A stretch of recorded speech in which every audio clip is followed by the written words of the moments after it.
요한복음 14장 16절의 말씀을 제가 봉독해 드립니다.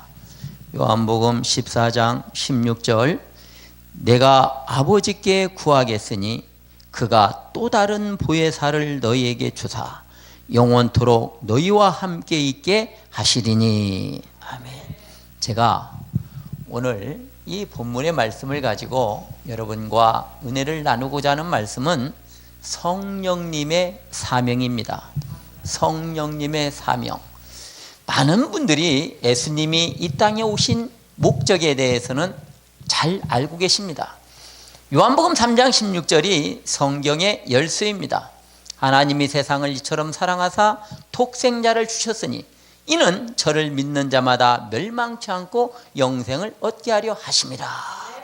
그런데 이 성령님, 보혜사 이 성령님은 과연 어떠한 사명을 가지고 우리에게 오셨을까? 그리고 예수님은 왜 오늘 이 본문에서 또 다른 보혜사를 너희에게 주사 영원토록 너희와 함께 있게 하신다고 말씀을 하셨을까요? 그 말씀은 지금 여기 다른 보혜사를 바로 예수님 자신이 보혜사시라는 겁니다. 그런데 또 다른 보혜사를 보내시겠다. 또 다른 보혜사를 보내시겠다. 그러면 이 보혜사라는 단어는 무슨 뜻을 가지고 있는가? 이 보혜사라는 말은 헬라어로 파라클레토스라는 말입니다. 파라클레토스. 그런데 이 보혜사에는 세 가지의 뜻을 담고 있습니다. 첫째는 헬퍼, 돕는 자, 돕는다, 돕는 자. 두 번째는 카운셀러, 상담자, 상담자. 세 번째는 컴포터, 위로자. 즉 보혜사는 우리를 도우시고 우리를 상담해 주시고 우리를 위로해 주시는 분이시다. 이 보혜사는 우리의 연약함과 고통을 이해하실 뿐 아니라 우리가 다시 일어설 수 있도록 도와주시는 분이 바로 보혜사시라는 것입니다. 지금 이 보혜사는 우리와 함께 계시는 겁니다. 우리 안에 거하고 계시다는 사실입니다. 그런데 제가 말씀을 시작하기 전에 중요한 걸 하나 말씀을 드리려고 합니다. 로마서 12장 6절을 보면 혹 애언이면 믿음의 분수대로라고 말씀합니다. 애언이면 믿음의 분수대로. 여기 애언이란 말이 프로페테이아라는 단어예요. 프로페테이아. 즉 앞날을 미리 말하는 것을 애언이라고 말합니다. 그런데 제가 고정순 목사님과 홍혜선 목사님이 유튜브 방송을 처음 나와서 스타 줄 것을 제가 어떻게 알겠습니까? 하나님이 제게 분명히 말씀을 하셨기 때문에 제가 전한 겁니다. 하나님이 말씀하셨기 때문에 스타가 되리라. 내가 그들을 스타로 세워서 영광을 돌리게 하리라. 그래서 저는 그 말씀을 그대로 전해드렸는데 두 분이 동시에 그러시더라고. 사라가 하나님이 내년 이맘때 네가 아들을 낳으리라 하니까 웃으시는 것처럼 웃으셔. 안 믿고. 그리고 당신들이 직접 현실로 나타나니까 이제서 그것을 인정하시는 거예요. 인정하시는 거예요. 그래서 이 애언이라는 것은 반드시 하나님이 내게 보이시는 것만큼만 말해야 된다는 사실입니다. 우리의 임의대로 우리의 생각대로 말하는 것은 애언이 아닙니다.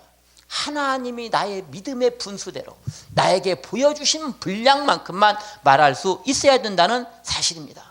지금 예수님이 지금 이 제자들에게는 보혜사셨습니다. 제자들과 함께 계셔서 제자들에게 가르치시고 제자들을 상담하시고 제자들을 도와주시고. 그런데 예수님이 이제 십자가에 달려 죽으시면서 모든 것을 다 이루시고 저 위에 계신 하나님의 우편 보좌로 가셔서 우리를 위해 중보하시기 위해 또 다른 보혜사를 보내주시겠다고 지금 제자들에게 약속하고 계시다는 사실입니다. 그래서 요한복음 14장 17절을 보면 저는 진리의 영이라 세상은 능히 저를 받지 못하나니 이는 저를 보지도 못하고 알지도 못함이라. 그러나 너희는 저를 아나니 저는 너희와 함께 거하시며 또 너희 속에 계심이겠습니다.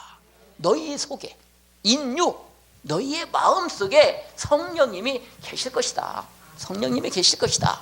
그런데 이 성령님은 요한복음 14장 26절에 무엇라고 말씀합니까?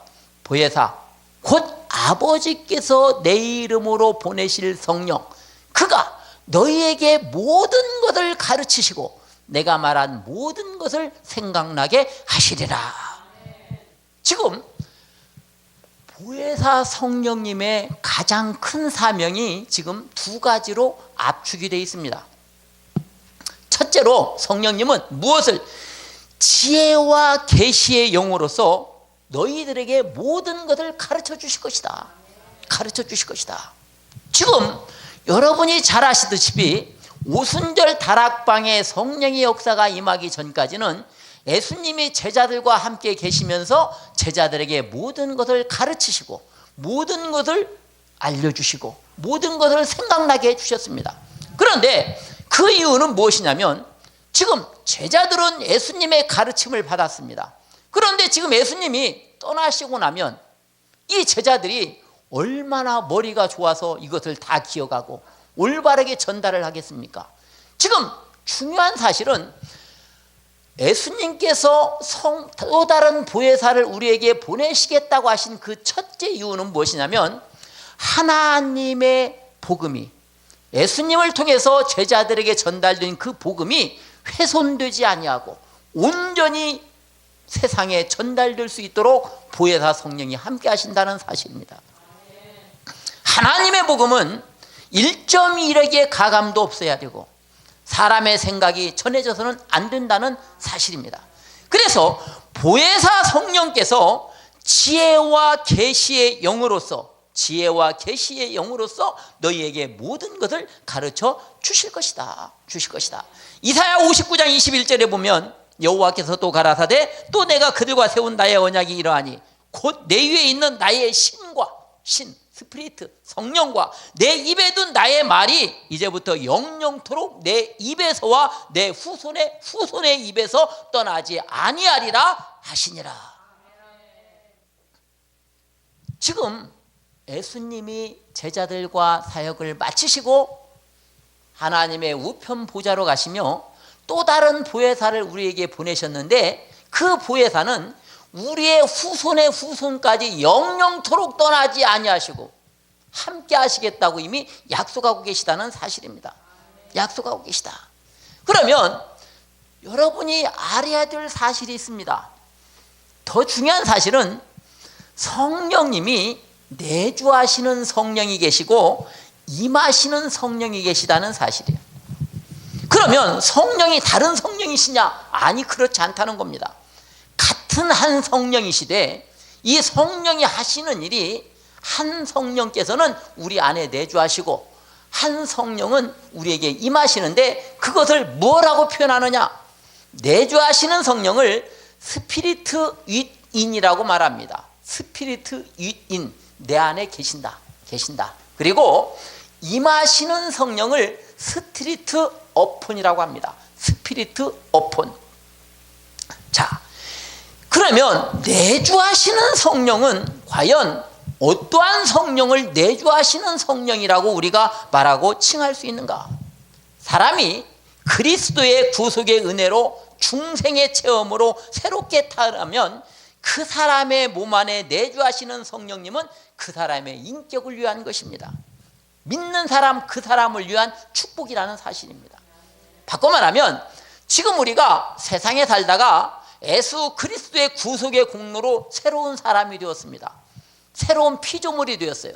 피조물이라는 것은 새롭게 창조되었다는 겁니다. 완전히 새롭게 태어났다는 겁니다. 그러면 그 사람 안에는 성령님이 함께 계시다. 이미 성령이 내주하고 계신다. 그런데 이분 사람 안에 성령이 내주하는 것을 어떻게 알 수 있는가?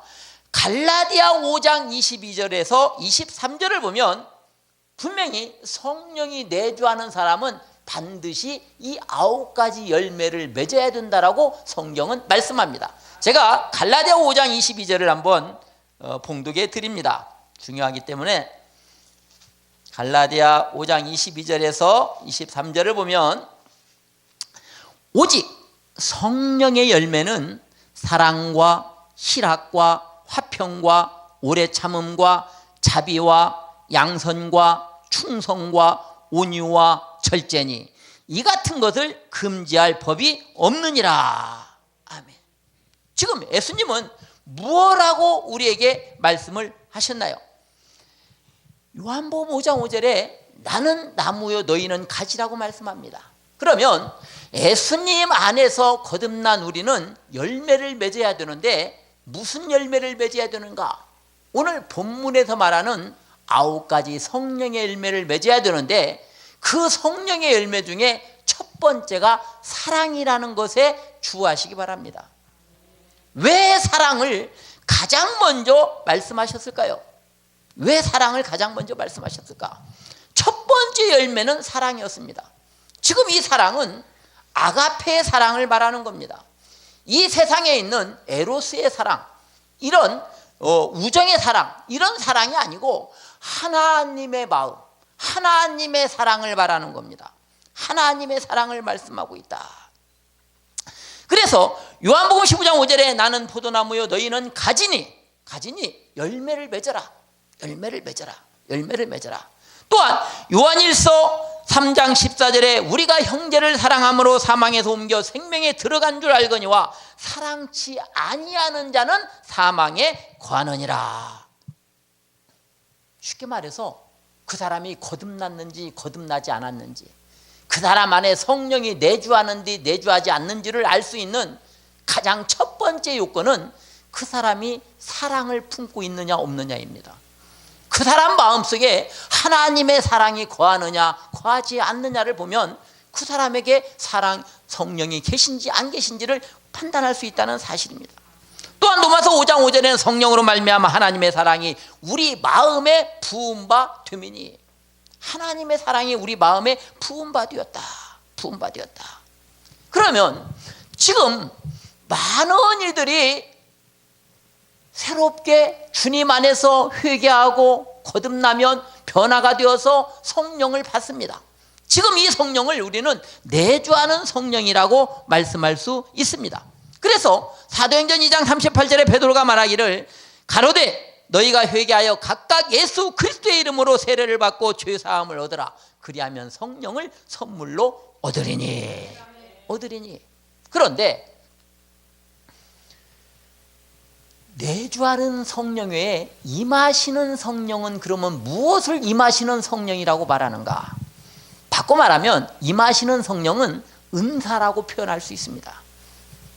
세례를 받고 성령으로 거듭나서 성령이 내주하시는 그 사람에게 하나님이 은사를 부으셔서 하나님의 사역을 감당할 수 있게 하는 것, 이것을 바로 임하시는 성령이라고 말할 수 있습니다. 사도행전 1장 8절을 보면 오직 성령이 너희에게 임하시면 너희가 권능을 받고, 능력을 받고, 디나미스, 능력을 받고 예루살렘과 온 유대와 사마리아와 땅끝까지 이르러 나의 증인이 되리라 하시니라. 그런데 내주하시는 성령은 자기 자신을 위한 성령입니다. 자기 자신의 인격을, 자기 자신의 구원을 위해서 주시는 것이 내주하시는 성령의 특징이에요. 그러나 이 임하시는 성령, 하나님의 은사에 임하는 이 성령의 특징은 무엇이냐면 자신이 아닌 다른 사람을 위한 것입니다. 다른 사람을 섬기려고, 다른 사람에게 봉사를 하려고 하나님이 은사를 부으신다는 사실입니다. 이 은사는 고린도전서 12장 7절에서 11절인데 제가 봉독해 드립니다. 잘 들어보십시오. 어떤 성령이 임하시는 성령인가? 자, 각 사람에게 성령의 나타남을 주심을 유익하게 하려 하심이라. 어떤 이에게는 성령으로 말미암아 지혜의 말씀을, 어떤 이에게는 같은 성령을 따라 지식의 말씀을, 다른 이에게는 같은 성령으로 믿음을, 어떤 이에게는 한 성령으로 병 고치는 은사를, 어떤 이에게는 능력 행함을, 어떤 이에게는 애언함을, 어떤 이에게는 영들 분별함을, 다른 이에게는 각종 방언 말함을, 어떤 이에게는 방언들 통역함을 주시나니 이 모든 일은 같은 같은 한 성령이 행하사 그 뜻대로 각 사람에게 나눠 주시느니라. 자, 한 성령이 행하신다. 그러나 그 나눠주시는 것은 그 성령님의 뜻대로 나눠주신다. 그러니까 쉽게 말하면 어떤 사람에게는 말씀을 전하는 은사, 애언의 은사, 병 고치는 은사, 통변의 은사, 여러 가지 은사가 있을 수 있고, 어떤 사람은 한 가지 은사밖에 있을 수 없, 그럴 수도 있다. 그러나 그 모든 것은 성령께서 성령의 뜻대로 주시는 것이다. 그리고 그 은사는 내주하시는 성령과 달리 이 임하시는 성령이 주시는 은사는 다른 사람들을 섬기고 봉사해서 하나님의 영광을 돌리기 위해 주신 것이라는 사실입니다. 하나님의 영광을 돌리기 위해 하신다. 그런데 성령의 9가지 열매, 성령의 9가지 은사에 대해서 많은 분들이 성경적으로 잘 모르고 있는 사실이 있습니다. 제가 그것을 오늘 이 세계로 열린 선교 방송을 청취하시는 정말 소중하고 귀한 종들에게 그 비밀을 공개합니다. 왜 그러냐면 세계로 열린 선교 방송은 하나님이 함께 하시는 방송이기 때문에 제가 이 비밀을 통해서 여러분들에게 이 은혜를 함께 나누려고 합니다. 에베소서 5장 9절을 보시면, 에베소서 5장 9절을 제가 봉독해 드리죠. 에베소 5장 9절을 보시면, 빛의 열매는 모든 착함과 의로움과 진실함에 있느니라.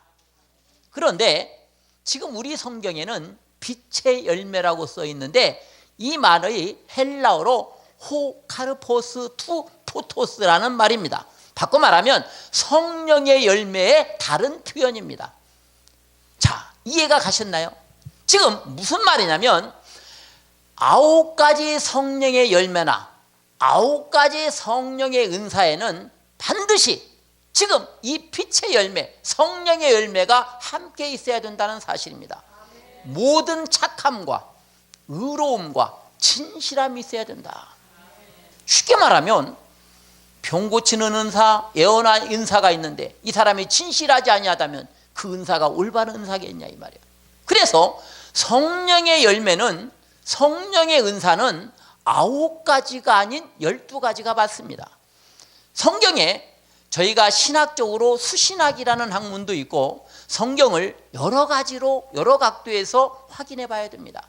그런데 왜 그러면 이 호카르포스 투 포토스, 호카르포스 투 포토스, 우리 성경에는 빛의 열매라고 되어 있는데 원어 성경에는 이 단어를 성령의 열매의 다른 표현으로 사용하고 있는가?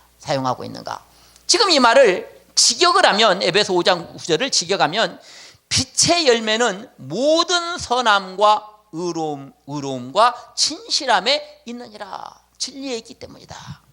모든 선함, 의로움, 진리에 있기 때문이다.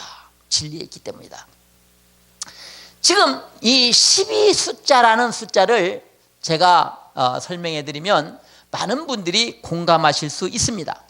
이 10이라는 숫자는 수신학적으로 하나님의 자녀로서 그리스도로 말미암아 구원을 받은 성도들의 공동체를 상징적으로 의미하고 있습니다. 또한 하나님의 권세를 뜻합니다.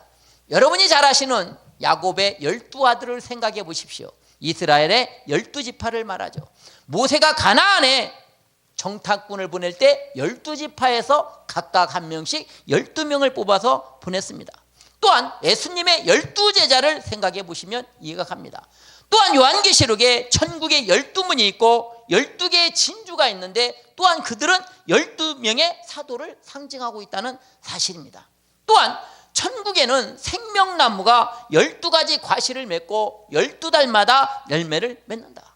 예수님께서는 보리떡 5개와 물고기 2마리로 5,000명을 먹이시고 12광주리가 남았다.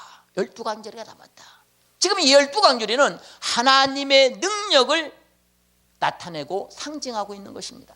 그러니까 성령의 열매나 성령의 은사는 9가지가 아니라 반드시 열매와 은사에는 이 에베소 5장 9절에 있는 모든 착함과 의로움과 진실함이 포함되어야 된다는 사실입니다. 지금 우리의 모든 사역은 무엇과? 하나님이 함께 하시는, 그래서 하나님의 성품 안에서 우리는 진실해야 되고, 하나님의 성품 안에서 우리는 선해야 되고, 하나님의 성품 안에서 우리는 의로워야 된다는 사실입니다. 하나님의 성품 안에서. 그래서 여러분이 잘 아시는 사도행전 10장 38절에 분명히 이렇게 기록되어 있습니다. 하나님이 나사렛 예수에게 성령과 능력을 기름 붓듯 하시매 저가 두루 다니시며 착한 일을 행하시고 마귀에게 눌린 모든 자를 고치셨으니 이는 하나님이 함께 하셨습니다. 하나님이 함께 하셨습니다. 하나님이 함께 하셨습니다. 그래서 이제 우리는 하나님이 우리에게 주신 이 성령님의 뜻을, 그래서 내 안에 내주하시는 성령과 그리고 내주하시는 성령 위에 임하시는 성령, 능력을 부으시는 성령, 이 성령을 우리가 하나님의 뜻 가운데 받기 위해서는 고린도전서 2장 10절의 말씀을 꼭 기억하시고 상기하셔야 됩니다. 거기에 보면 이렇게 말씀합니다. 오직 하나님이 성령으로 이것을 우리에게 보이셨으니 성령은 모든 것 곧 하나님의 깊은 것까지도 통달하시느니라. 사람의 속사정을 사람의 영예에는 누가 알리오? 이와 같이 하나님의 속사정도 하나님의 영예에는 아무도 알 수가 없느니라. 아무도 알 수가 없느니라. 제가 더 중요한 사실을 하나 공개합니다. 모든 사람은 자기가 회개하고 자기가 변화되기만 하면 이 내주하시는 성령을 선물로 받을 수 있습니다. 그 성령은 그 자신, 개개인의 자신의 인격을 위해서 하나님이 부어주시는 성령입니다.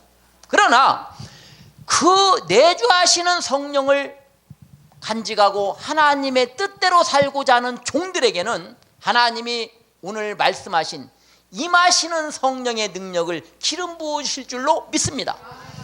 사도행전 19장 11절을 보면 하나님이 바울로 하여금 희한한 능을 행하게 하사 심지어 사람들이 바울의 몸에서 손수건이나 앞치마를 가져다가 병든 사람에게 얹으면 그 병이 떠나가고 악귀도 물러가니라. 저는 제가 하나님의 말씀 안에서 거듭나고 저 같은 죄인도 하나님이 쓰실 수 있다라는 그 뜻을 알 수 있는 사실이 무엇이냐면, 제가 13년 동안 사역을 하면서 하나님의 말씀을 전하고자 할 때마다 저는 제가 매일 새벽에 기도하는 제목이 있습니다. 하나님, 제가 말하지 못하게 하옵소서. 하나님, 제가 사람의 말을 하지 못하게 하시고 오직 제 말은 성령께서 친히 말씀하시고 성령이 하시는 말씀만 전하게 하옵소서. 만일 제가 사람의 말을 전하려 하면 하나님 저를 벙어리 만드시옵소서. 벙어리 만드시옵소서. 이것이 저의 기도의 제목입니다. 그리고 지금까지 하나님의 뜻대로 말씀을 전할 때마다 바울에게 하나님이 희한한 능력을 나타나게 하신 것처럼 제게 희한한 능력을 주신 것은 여러 가지가 있습니다만 제가 말씀을 통해서 하나만 소개해 드립니다. 저희 홍 목사님이 말씀을 하나도 기억하지 못할 때 성령께서 전도서 12장 11절의 역사를 허락하셨습니다. 지혜자의 말씀은 찌르는 채찍과 같고 회중의 스승의 말씀은 잘 박힌 목과 같으니 이는 다 같이 한 목자의 주심반이라. 이 말씀이 홍 목사님에게 임하고 홍 목사님이 이 말씀이 임함으로써 성경이 열렸습니다. 또한 말씀을 전하면 에레미야 23장 29절의 역사가 일어납니다. 나 여호와가 말하노라. 내 말이 불 같지 아니하냐? 반석을 부스러뜨리는 방망이 같지 아니하냐? 어떻게 나타나는가? 안양에서 부흥회를 갔을 때는 초등학교 5학년까지만 예수님을 영접하고 세상 남편과 만나서 40년 이상을 하나님과 굿바이한 여인이 당신 언니 개척 예배에 참석했다가 제가 말씀을 전하는데 하나님이 에레미야 23장 29절의 말씀으로 방망이로 어깨를 두들겨 패기 시작하는데 죽을 것 같더래요. 하나님 회개하겠습니다. 하나님 용서해 주세요. 하나님 앞으로 다시 돌아가겠습니다. 하나님이 이렇게 말씀으로 역사하신다 이 말이에요. 제가 고정순 목사님 계시는 교회에 가서 말씀을 전하니까 그 교회에 김 집사님이라고 신실한 집사님이 계세요. 그분이 이렇게 간증합니다. 목사님이 말씀을 전하시는데 예수님의 환상이 보이더라는 거예요. 그러니까 이 집사님이 그러셨대요. 예수님의 십자가를 제가 지겠습니다. 그랬더니 예수님이 말씀하시기를 내 십자가 질라 말고 네 십자가 하나 찍어라. 네 십자가 하나 찍어라. 응? 네 십자가 하나 찍어라. 또 말씀을 전하면 에레미야 23장 29절의 말씀처럼 말씀이 그들에게 들어갑니다. 불처럼 들어가는 역사가 나타나요. 예를 들어서 저희 같은 송파노의 어떤 사모님은 이렇게 간증합니다. 제가 말씀을 전하니까 불덩이가 당신의 가슴 속에 들어와서 히타가 움직이는 것처럼 안에서 품고 돌아다니면서 당신의 병을 치유시키더라는 거예요. 찬양 사역자인 어느 여 목사는 말씀을 전하니까 불덩이가 자기 가슴 속으로 들어와가지고 방귀를 품기더래요. 그래가지고 코르셋이 손가락도 안 들어가는데 저희 홍 목사님을 모시고 가서 보여주기를 손가락도 안 들어가는 코르셋 주먹이 쑥쑥 들어가는 걸 보여주더라는 거예요. 지금 이게 하나님의 역사예요. 즉 무엇을? 가장 중요한 사실입니다. 하나님의 종은 저뿐 아닙니다. 이 방송을 시청하시는 시청자분들 모두 다 하나님의 종입니다. 하나님의 종들이 하나님의 말씀을 사람의 생각대로 하지 아니하고 하나님의 말씀을 있는 그대로 전하기만 하면 이러한 이적과 기적이 나타나는 줄로 믿습니다. 이것이 바로 하나님의 능력입니다. 저만 할 수 있는 게 아니고 누구든지 하나님을 믿는 믿음 안에서. 그래서 마가복음 10장 27절에 뭐라고 말씀합니까? 사람으로는 할 수 없으되 하나님으로는 그렇지 아니하니 하나님은 모든 것을 다 하실 수 있느니라. 저는 세계로 열린 선교 방송을 시청하는 시청자 여러분들, 제가 이 방송을 통해 간곡히 부탁드리고 싶은 사실이 있습니다. 하나님은 세상에서 가장 하시지 못하는 일이 단 하나 있는데 하나님이 하시지 못하는 일이 바로 거짓말입니다. 하나님이 하실 수 없는 유일한 일, 그것이 바로 거짓말이에요. 만약에 우리가 하나님의 능력을, 하나님이 말씀으로 천지를 창조하신 그 능력을 받기를 원하신다면 우리 마음속에 거짓을 버려야 합니다. 민수기 23장 19절에 분명히 말씀하기를 하나님은 인생이 아니시니 시건치 않으시고 인자가 아니시니 후회가 없으시도다. 어찌 그 하신 말씀을 행치 아니하시며 말씀하신 바를 실행치 아니하시랴. 실행치 아니하시랴. 히브리 6장 18절에는 하나님이 하실 수 없는 유일한 일이 바로 거짓말이라고 말씀합니다. 만약에 우리가 우리의 마음속에서, 우리의 입술에서 거짓을 제하고 하나님이 주시는 하나님의 말씀만을 전한다면 사무엘상 3장 19절에 약속한 사무엘이 자라매 여호와께서 그와 함께 계셔서 그의 말이 하나도 땅에 떨어지지 않게 하시니, 말 한 대로 되어진다는 사실입니다. 말 한 대로 되어진다. 지금 이것은 성경을 암송한다고 되어지는 게 아닙니다. 얼마 전에 저희 홍 목사님이 저한테 고백을 했습니다. 13년을 저으고 사역을 했는데 무엇을 고백하시냐면, 목사님, 이제는 말씀이 내 안에 들어와 계시는 것이 느껴집니다. 고백을 하시더라고요. 이것은 외우는 것이 아닙니다. 암송하는 것과는 전혀 차원이 다른 겁니다. 말씀이 내 안에 들어와 살아서 역사하시는 것이 느껴진다. 바로 이러할 때 요한복음 15장 7절에 약속하신, 무엇라고 말씀하셨습니까? 너희가 내 안에, 내 말이 너희 안에 거하면 무엇이든지 구하라. 그리하면 이루리라. 저는 오늘 여러분들이 내주하시는 성령과 임하시는 성령을 통해서 여러분들의 인격이 완성되시고 하나님의 영광을 위해서 여러분들이 말하는 대로 되어지는 놀라운 축복이 임하시기를 주님의 이름으로 축원합니다. 기도하겠습니다. 사랑과 은혜가 충만하신 아버지 하나님, 감사합니다. 하나님께서 이 세계로 열린 방송을 함께하여 주시고 이 세계로 열린 방송을 통해서 복음이 전파될 수 있도록 축복하시니 감사합니다. 아버지 하나님, 이 세계로 열린 방송을 통해서 전파되어지는 그 복음이 죽어가는 영혼들을 소생시키게 하시고 그들의 삶이 변화되게 하시고 그들이 하나님 앞에 바로 세워져서 쓰임받는 일꾼들이 될 수 있도록 축복하여 주시옵소서.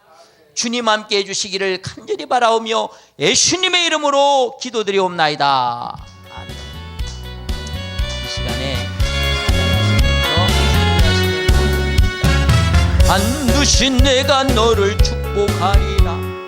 반드시 내가 너를 들었으리라. 천지는 변해도 나의 약속은 영원히 변치 않으리. 두려워 말라. 강하고 담대하라. 낙심하며 실망치 말라. 낙심하며 실망치 말라. 실망치 말라. 내 소원 이루는 날 속히 오리니 내게 영광 돌리리. 영광의 그날이 속히 오리니 내게 찬양하려라. 반드시 내가 너를 축복하리라. 반드시 내가 너를 들었으리라. 세상의 소망이 사라졌어도 온전히 나를 믿으라. 두려워 말라. 강하고 담대하라. 인내하며 부르짖으라. 인내하며 부르짖으라. 부르짖으라. 영광의 그날이 속히 오리니 내게 찬양하리라. 영광의 그날이 속히 오리니 내게 찬양하리라. 사랑과 은혜가 충만하신 아버지 하나님, 감사합니다. 오늘 세계로 열린 선교 방송을 통해서 하나님의 복음을 전파할 수 있게 하시고 그 복음이 떨어지는 곳곳마다 하나님의 능력이 나타날 수 있도록 축복하여 주시니 감사드립니다. 아버지께서 저희를 이 땅에 수많은 사람 가운데 특별히 지명하셔서 하나님의 사역을 감당할 수 있는 종들로 세워주시고 그 사역을 감당할 수 있도록 물질을 허락하여 주시어서 그 물질을 다시 하나님의 영광을 위하여 올려드릴 수 있는 믿음을 주시니 감사드립니다. 이 어떤 것보다도 바꿀 수 없는 주님을 사랑하는 저희의 마음을 산예물로 올려드립니다. 주님 기뻐 받아 주시옵시고 물질을 드리는 손길들을 축복하셔서 더욱더 많은 것으로 하나님의 영광을 돌리며 가난하고 어렵고 힘든 이들을 구제하고 돕는 일에 사용할 수 있도록 축복하시고 인도하여 주옵소서. 모든 걸 사랑이 많으신 예수님의 이름으로 감사하며 기도드리옵나이다. 아멘. 지금은 우리 주 예수 그리스도의 크신 은혜와 성부 하나님의 거룩하시고 극진하신 사랑과 성령님의 감동 감화 교통 역사하시니 하나님이 기뻐하시고 함께 하시는 이 세계로 열린 선교 방송 위에 또한 이 세계로 열린 선교 방송을 통해서 이 하나님의 말씀을 시청하는 모든 시청자들의 머리 위에, 이전에서 하나님의 뜻을 구하는 모든 하나님의 종들의 머리 위에, 이 시간에 내주하시는 그들 위에 하나님의 임하시는 성령을 기름 부어 주시고 그들에게 넘치는 은혜를 축복하여 주시어서 그 은혜가 영원 끝까지 함께 있을지어다.